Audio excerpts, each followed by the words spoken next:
सबसे महत्वपूर्ण हमारे किसान भाइयों, एफपीओ से जुड़े हुए सभी पदाधिकारीगण, मीडिया के बंधु, कई ऐसे कार्य हैं जो हम लोग सरकारी दायित्व के तहत निर्वहन करते हैं। उसको पूर्ण करने की एक अनुभूति होती है, सुखद अनुभूति होती है।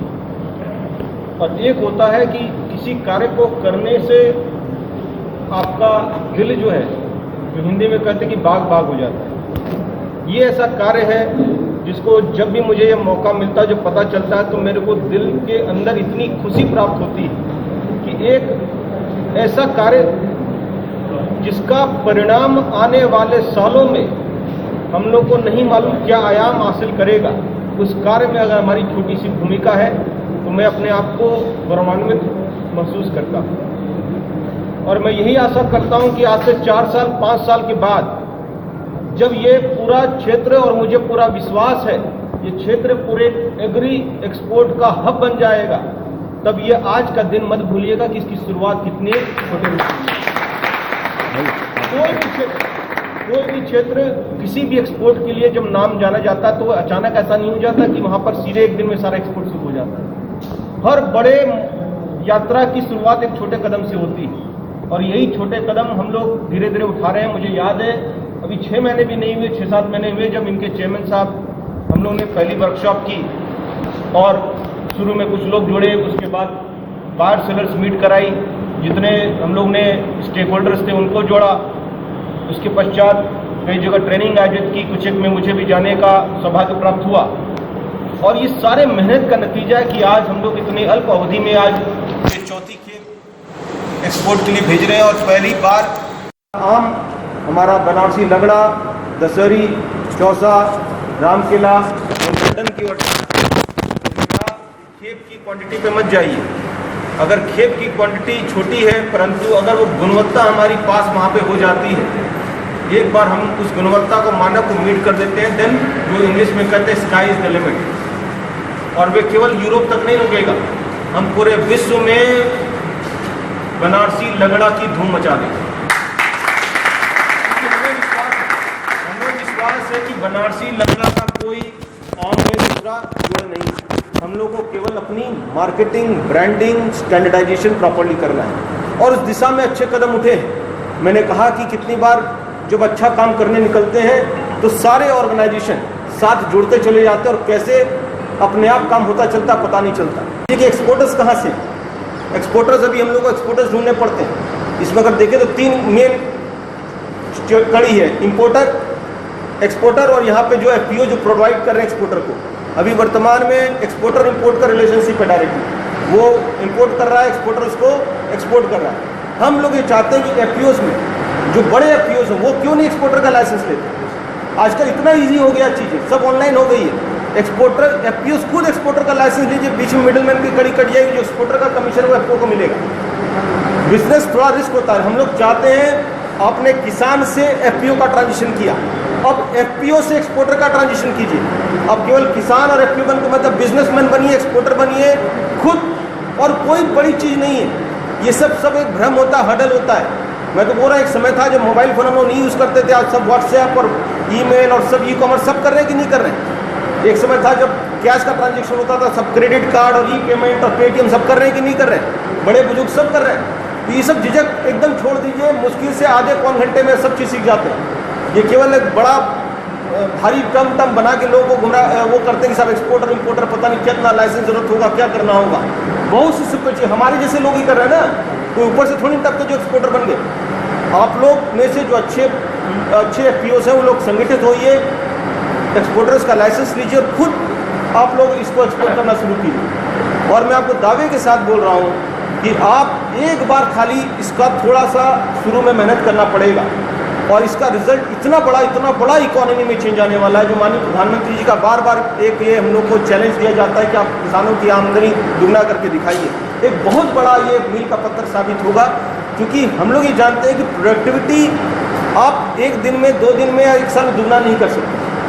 ऐसा नहीं हो सकता कि आज आप अगर 100 क्विंटल अगर एक उसमें ले रहे हैं तो दूसरे दिन उसी बात से 200 क्विंटल ले लेंगे। लेकिन 100 क्विंटल का ही उचित मूल्य और अच्छा मूल्य हम लोग ले सकते हैं। आमदनी चाहे आपकी क्षेत्र बढ़ा के हो या गुणवत्ता बढ़ा के हो या उसी प्रोड्यूस को अच्छा पैकेजिंग, अच्छा ब्रांडिंग करके ज़्यादा पैसा हम उससे ले सकते हैं, तो आमदनी। तो मेरा आप लोग से आह्वान होगा, इसको केवल 1, 2, 3, 4 नहीं, हम चाहते हैं ये पूरा एक आंदोलन बन जाए। अब उस पूरे एरिया में हमारी जो स्ट्रेंथ है, हम लोग अभी कोई मान लीजिए नई सब्जियां नहीं मिली, जो हमारी ट्रेडिशनल स्ट्रेंथ है, मार्केट में, बेंगलोर के सुपरमार्केट में हम लोग वहाँ से मांग आ रही है और यहाँ से भेजा जा रहा है। तो न सिर्फ आपको एक्सपोर्ट से फ़ायदा होगा, बल्कि एक बार एक्सपोर्ट की क्वालिटी का आपने एक अपना मापदंड बना लिया तो आपके डोमेस्टिक मार्केट में आपकी खपत बढ़ेगी और उसकी लागत आपको बढ़िया मिलेगी। अब डोमेस्टिक देखिए, कोविड का एक ये अपने साथ एक आपदा भी थी, लेकिन इसके साथ एक अपॉर्चुनिटी भी। अपॉर्चुनिटी कैसे? आने वाले समय में जो ये हाइजीन का जो पूरा आया है, खाने के सामान में भी पैकिंग की जो मांग है, अच्छे पैकिंग की मांग बढ़ेगी। लोग खुले चीज़ें कम लेना चाहेंगे, तो चाहेंगे कि लोग की अच्छे पैकेजिंग, और अब पैकेजिंग का कॉस्ट अगर आपका 1-1.5 रुपये किलो आ रहा है, लेकिन अच्छे पैकेजिंग के बाद उसका जो दाम मिलता है आपको 10 से 15 रुपये किलो ज़्यादा ले सकते हैं। तो अगर हम लोग अच्छा अपना स्टैंडर्डाइजेशन करें, इसमें क्षणिक लाभ के चक्कर में ना जाएं, तो मुझे पूरा विश्वास है। और एक चीज़ मैं बताऊंगा, मैं इसके पहले 2 जगह जिलाधिकारी ऐसी जगह रहा हूँ जहाँ पे एग्री प्रोड्यूस का तो नहीं, लेकिन बाकी सामानों का एक्सपोर्ट होता था। मैंने एक ही चीज़ सीखी कि यहाँ पर जो हम लोग पुराने हिंदी में कहावत बोलते थे, काट की हांडी एक ही बार चढ़ती है। कभी भी एक्सपोर्ट में क्षणिक लालच के लिए कम गुणवत्ता वाला सामान, अधोमानक सामान कभी मत भेजिएगा। आपका तो नुकसान होगा ही होगा, पूरे क्षेत्र का नुकसान हो जाएगा। एक बार वहाँ पर ये मैसेज फैल गया कि यहाँ से सामान आपका अधोमानक आता है, या जो आपने मानक पेस्टिसाइड्स के फॉरेन मटेरियल जो उसमें प्रेजेंट है, उसके जो भी आपने मानक स्टैब्लिश कर रखे हैं, उस मानक को हम लोग नहीं फॉलो कर रहे हैं, तो फिर वो एक्सपोर्ट में हम लोग कभी भी सक्सेसफुल नहीं हो पाएंगे। इसीलिए मैंने कहा कि इसमें केवल एक किसान नहीं, 2 किसान नहीं, इसमें हम लोग को सभी को एफपीओस को जोड़ना और सबको एक संगठन शक्ति के रूप में एक मानक स्थापित करना है कि हम यहाँ से जो आम भेजेंगे, चाहे वो किसी का भी आम हो, किसी भी खेत का या किसी भी विभाग का एग्रीकल्चर प्रोड्यूस के लिए, वो मिनिमम स्टैंडर्ड मीट करेगा। अगर हम हरी मिर्ची भी भेज रहे हैं तो हरी मिर्ची चाहे किसी भी खेत से क्यों ना हो, लेकिन वो जो स्टैंडर्ड हम लोगों ने सेट किया उस पूरे एरिया का, वो स्टैंडर्ड मीट करेगा। और वर्ल्ड वाइड सभी देखिए, और आपको ये मालूम है जो सेब जब शुरू हुए, सेब हम लोग इंग्लिश में कहावत करते थे, Apple a day save sir, क्या है वो, कीप्स द डॉक्टर अवे। ये कोई पुरानी बहुत कहावत नहीं, वहीं के अमेरिका के एप्पल ग्रोअर एसोसिएशन ने एज एप्पल को खाली प्रमोट करने के लिए, खुद एप्पल ग्रो करते थे, उन्होंने सबको मिलकर एक पूरा एक साथ ब्रांड बना लिया। वॉशिंगटन पूरा एरिया था, जो वॉशिंगटन उनका स्टेट है, उनका पूरा एरिया में एप्पल ग्रो होता था, उसको उन्होंने उसने लोगो बना लिया।